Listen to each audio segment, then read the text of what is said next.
అందరికీ నమస్తే. నేను మీ రచన.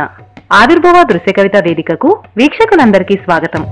సిఆర్కే కలం పేరుతో చిన్నారావు కొరమాటి గారు రాసిన మనిషి మైనస్ మనుగడ అభివృద్ధి కవిత ఈ రోజు నేను మీకోసం చదవబోతున్నాను.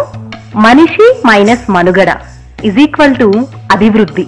చినుకే కదా అని గొడుగు విడిచి బయటకెళ్లిన నేను సమస్తం తడిచిపోవడం ఎంత సహజమో, ప్రకృతి సహజంగా ఏర్పడ్డ నదుల్ని ఒడిసిపట్టి దారి మళ్లించేస్తున్నప్పుడు వికృతి బీభత్సమై విలయతాండవం చేయడము కూడా అంతే సహజం.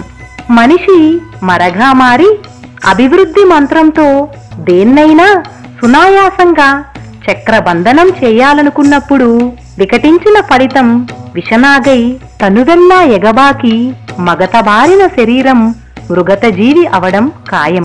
అది దేవాలయాల కేరళ గాని కేదారీనాథ్ కాని తిరిగి తిరిగి పోలవరం ఆయకట్టు అయినా గాని ఏదో పొందడం కోసం ఉన్నదాన్ని పోగొట్టుకోవడం, బంధం లేని మనిషి కోరి మరీ బందీ అయిపోవడం, బంధించలేని వరదై తానే బలవంతంగా బలైపోవడం, మనిషి మనుగడ కోల్పోతున్న అభివృద్ధి, మానవత్వం మరుగున పడిపోయే ఔదార్యం, ప్రక్కవాడి కష్టాన్ని వ్యాపార వస్తువుగా మలిచి గాదెలు నింపుకొని దాన్నో స్టేటస్ సింబల్ గా తలచి దొరికిన సమస్తాన్ని విరుద్ధ వినియోగంగా మార్చి విపత్కర కాలంలో ఆపదను అంచనా వేయలేని అయోమయ అవస్థ శరణార్థ శబరిమలైపోతుంది.